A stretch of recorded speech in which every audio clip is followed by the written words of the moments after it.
রাতের একটি ছোট্ট পোস্ট কিন্তু তোলপাড় ফেলে দিয়েছে পুরো সামাজিক মাধ্যমে। সোমবার দিবাগত রাত ৩টার দিকে মডেল মারিয়া মিম ফেসবুকে লিখেছেন, ভণ্ড হুজুর ফেসবুকটা নোংরা বানায় ফেলতেছে। নাম উল্লেখ না থাকলেও নেটিজনরা ঠিকই বুঝে নিয়েছেন ইঙ্গিতটা কার দিকে।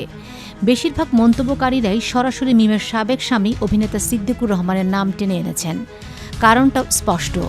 দীর্ঘ ১১ মাস কারাভোগের পর গত ১৮ মার্চ মুক্তি পাওয়া সিদ্দিক এখন সম্পূর্ণ বদলে গেছেন চেহারা ও পোশাকে। মাথায় টুপি, মুখে দাড়ি। সাক্ষাৎকারে বলেছেন, কারাগারে নির্জনতায় আলোর পথে এসেছেন। এমনকি এক সাক্ষাৎকারে মিমকে নিজের দুর্বল জায়গা বলেও উল্লেখ করেছেন তিনি। এসব ভিডিও সামাজিক মাধ্যমে ভাইরাল হওয়ার পরই মিমের এই রহস্যময় পোস্ট। যদিও মিম সরাসরি সিদ্দিককে বুঝিয়েছেন কিনা তা স্পষ্ট করেননি। উল্লেখ্য, ২০১২ সালে বিয়ে করা এই দম্পতির বিচ্ছেদ হয় ২০১৯ সালে। তাদের একটি পুত্র সন্তান রয়েছে। বিচ্ছেদের পর থেকে দুজনের মধ্যে পাল্টাপাল্টি অভিযোগের ধারা চলছে। এর আগেও এক পুরস্কার বিতরণী অনুষ্ঠানে সাবেক স্বামীকে নিয়ে প্রশ্নে মেজাজ হারিয়ে মাইক্রোফোন ছুঁড়ে ফেলে আলোচনায় এসেছেন মিম।